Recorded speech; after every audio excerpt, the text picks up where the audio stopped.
Kumusta guys? For today's video atong paghisgutan kung unsa ang pagpangita og content. Base sa akong kasinatian, ang pagpangitang content dili lalim.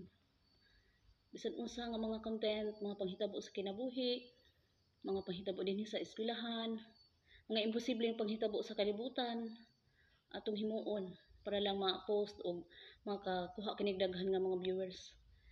So, susama sa akong gihimo nga kat sa lubi, nasa piringan ba ko katul kaayo, mura dito ako nagpala sa piring, katawaan ko sa kuan mga netizens, but go di perege hapon ko dayon katat sa kahoy na kuan ni kamot ko aginod nga makaabot sa ibabaw kay kung hagbong pa lang nga sibak ko sao na lang impas ang vlog dayon dahek-dahek ko sa salog, wara-wara sa kamot, syagit nga sa tumang, murag harian. So man siya kasi natian nga sus mahimuot talang gid no. Inana jud ang paghimo og content. Sahay mabalaka pug ko og dawaton baka ni meta or dili. Kay basig harsh ra kaayo ba. But hope luckily na dawat ra pud niya. Dayon kuan sa mga sunod pang mga adlaw balansihonon na pud nato.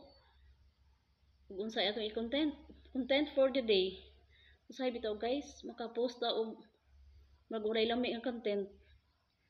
Pero papugsan man ta ana kay agi sa kuan tahas nga ihatag kada semana. Pero go lang ang go. Happy ra man pud ta ani no. So para sa mga susama na ko nga content creator, kuan maningkamot ang kita ani, dili lang ta magpuluya-luya kay kuan man sila pa why ko mo sa maningkamot kay gusto mo pud nga makatabang sa ubang tawo, puhon-puhon og mamahimong magbalampuson sa pagka content creator. Pwede na natong tabangan ang mga katawhan nga nanginahanglan in tawo sa atong tabang. Ako isip usa ka magtutudlo, yes na ako sweldo pero dili man gina enough nga hatag pud ta sa uban nga mga katawhan, mga daghang mga tawo, katong labi na tong naa sa kabukiran nga kuan naghulat in taon sa mga ayuda sa gobyerno no. Pero ang gobyerno kay kuan man pud ganang namon gud pa mga ubang priority niya, di pud kayo nga priority ang uban pang mga tawo. Mo nang isip usa ka content creator, mao kana ang tumuog tinguha nga magbalampuson niining natad sa pag-vlog. O mura to nga akong ika istorya. Daghang salamat. Bye-bye.